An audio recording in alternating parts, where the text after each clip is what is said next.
Baseball is back. The World Baseball Classic is, as per the time of writing, in full swing. Spring training is approaching its final stages and the 2026 MLB season is waiting on deck.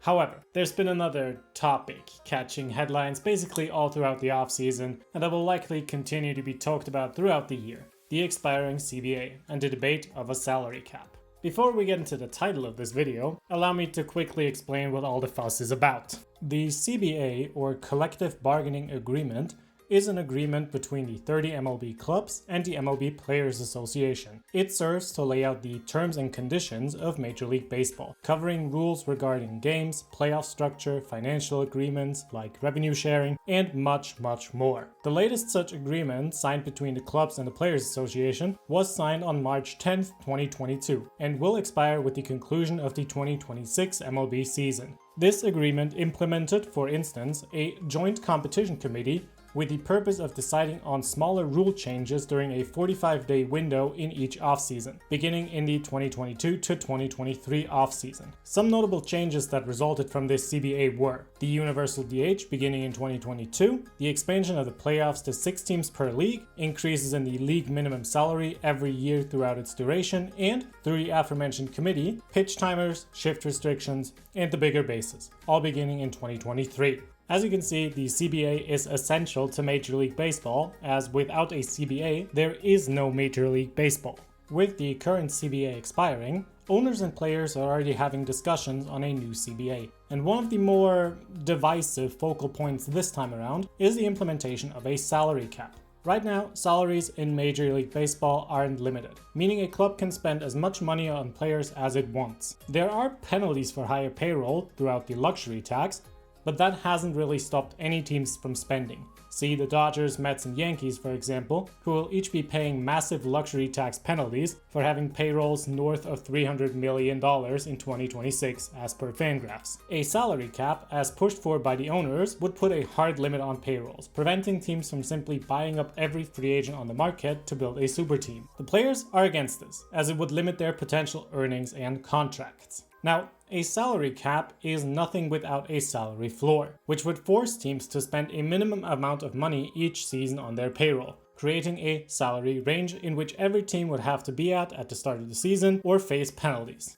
The most current suggestion for a salary range that I, as per writing, have knowledge of and access to is a salary floor of about $140 million to $160 million and a salary cap at about $260 million to about $280 million, per John Heyman. This entire thing will no doubt lead to great debate among fans, players, and owners alike throughout the 2026 season, and especially once the offseason rolls around. But what if we just didn't? What if we fix this entire debate before it gets any worse? Well, that's what I'm here for, as I am totally qualified to offer a perfectly plausible, 100% flawless solution for this major problem. I feel the need to say that this is sarcasm, that this proposal you're about to hear has about zero basis in reality whatsoever, would never even be considered in real life, and that I'm just having fun with an idea that popped into my head. Before we begin, I'd like to very quickly say, if you end up enjoying this video, feel free to leave a like and perhaps even subscribe to the channel. I'd really appreciate it. Now that that's done, let's get into the plan and solve the salary cap debate. For the purposes of this video, the actual salary range that is implemented doesn't really matter, so we're not going to arbitrarily set a range just to ignore it later on. The plan I propose is a partial reset after the 2026 season, meaning once arbitration is done and all one-year contracts have officially expired, every player earning above league minimum still on contract for 2027 and beyond will be taken off their current roster. Now, before you come at me in the comments, let me explain what this does not mean. It doesn't mean that all of those contracts are voided and we're creating the biggest free agency class ever, fun as that would be. It doesn't mean that there's a team-exclusive free agency in which every team simply renegotiates with their affected players to get into the salary range.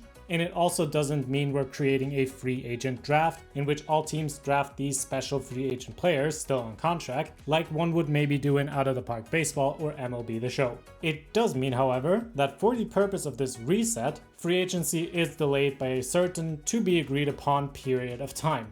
What would happen from here is, once free agency is officially delayed, that all the players taken off their current roster by this reset will remain linked to their remaining contract and are placed in a team-exclusive limbo, i.e., a player who signed a 3-year $60 million contract prior to 2026 would be linked to the 2 years and $40 million left on their contract for the purposes of this limbo.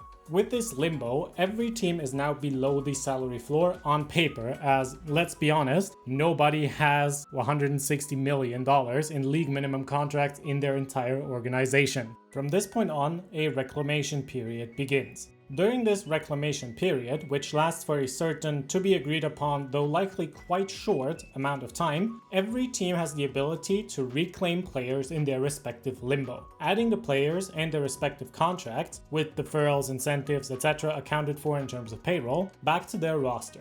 The rules for this would be as follows. 1. No team may go above the salary cap with their reclaimed players/contracts, and no team may stay below the salary floor unless they are unable to get to the salary floor even with all their players reclaimed. 2. Every team has to keep reclaiming more and more players in no set order until either A, the team's payroll gets within the salary range, in which case a team is still able to reclaim players but no longer forced to reclaim anyone, adding an element of choice. Or B, every player within a team's limbo has been reclaimed. This serves more to prevent bottom payroll teams like the Marlins, Rays, and Guardians from getting out of bad contracts as they are forced to reclaim all their players due to being below the salary floor. With these rules, some players are guaranteed to remain in limbo, as top payroll teams like the Dodgers, Yankees, and Mets will be unable to reclaim all of their players, and mid-payroll teams can rid themselves of some players/contracts they no longer wish to keep. Once the reclamation period ends, all remaining players that have not yet been reclaimed are placed in a combined limbo pool, and we head to the next stage of this plan, the limbo draft. The limbo draft, set a few days after the expiration of the reclamation period, presents all 30 MLB teams with a draft pool consisting of every player still in limbo. Those players are still linked to their respective remaining contracts. For the first 3 to 5 early rounds of this draft, depending on how many players are left in the draft pool, only the teams still below the salary floor are drafting, and are forced to make picks in these rounds, with the draft order based on the 2026 regular season records, with the worst records picking first. If a team at any point during these early draft rounds gets above the salary floor, that team is removed from further early rounds, i.e. no longer is forced to draft anyone.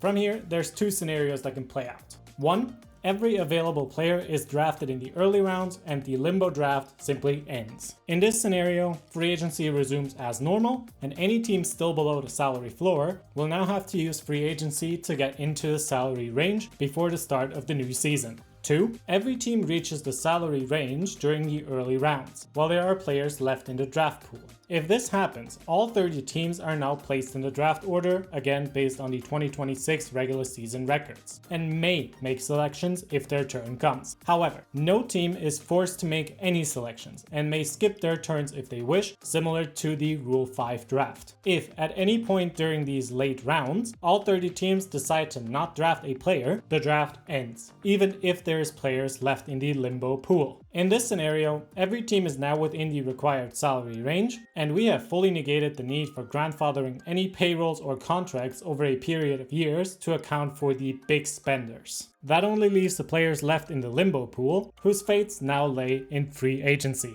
In free agency, any players that were already gonna be free agents proceed as usual. Nothing changes for them. For the players left in limbo, however, free agency proceeds a bit differently. These players will enter free agency entitled to contract offers of at least 50% of their remaining contract, in terms of both total salary and years rounded up, i.e. 3 years divided by 2 is 1.5 years, so we're rounding up to 2 years. We are rounding up to account for players who have 1 year left on their contracts, which wouldn't quite work if we were rounding down. This means these players get some financial security in terms of the contract they lost by being left in limbo after the draft. If by a certain point in free agency, let's say for the sake of this video 2 weeks before spring training starts, a limbo free agent remains unsigned, he loses his entitlement and may now be offered contracts less than the entitlement value. At this point, a limbo free agent would simply have to accept the fact that he isn't considered worthy of even half of his remaining contract. However, since these players were now deprived of a guaranteed contract, they do receive some compensation. The value of their entitlement, i.e. 50% of their remaining total contract, will be paid out to them over the original duration of their contract, split among all 30 MLB teams. For example, a player with 2 years and $30 million left on his original contract will receive $15 million over the course of 2 years, $7.5 million per year. Divided by 30, this means the player would receive $250,000 from each team per year. This split means every team bears the consequences of depriving a player of a previously signed contract, if only to a certain extent, depending on the contracts that are left in limbo. With this plan now implemented, we've done it. We've successfully implemented a salary cap and salary floor, while completely negating the need to grandfather in any contracts. We've also given the league at least a little bit of a shakeup with some new faces in new places, and finally, we've ensured that every player either keeps their current contract or is at least compensated for part of their loss. A perfect solution, right? Well, no. As stated at the start of the video, this plan has absolutely zero basis in reality, and the Players Association would likely burn down MLB headquarters if this plan was even proposed. In fact, here's the actual footage of the players' reaction. In all honesty though, this plan can only work in a video game, and even then, I doubt any game dev is insane enough to code a scenario like this into their game. Did I have fun drawing up this crackpot plan to fix the salary cap debate in MLB, regardless of its realism or, in this case, its lack thereof? Yes, I very much did. With that, we've reached the end of the video. If you've made it all the way here, thank you very much for sticking around. I invite you to check out the rest of my content. I'm sure you'll find something to your liking, and I look forward to seeing you again in the future. And goodbye for now.